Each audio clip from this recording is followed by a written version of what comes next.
కుకట్పల్లి నియోజకవర్గం ఓల్డ్ బోయినపల్లిలో BRS working president KTR పర్యటించారు. తెలంగాణ స్కూల్ అండ్ క్యాబ్ డ్రైవర్లు సంఘం భవనాన్ని ప్రారంభించారు.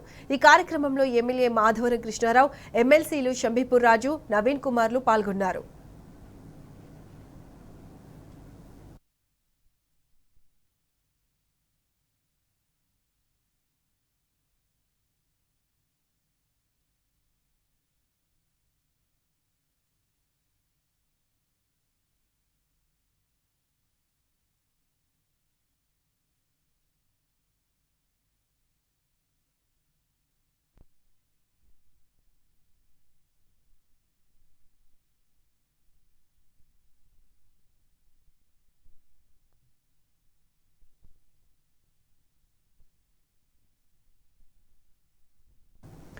బోయినపల్లిలో కార్పొరేటర్ ముద్దం నర్సింగ్ యాదవ్ ముస్లింల సోదరులకు ఇచ్చిన ఇఫ్తార్ విందుకు బీఆర్ఎస్ వర్కింగ్ ప్రెసిడెంట్ కేటీఆర్ హాజరయ్యారు.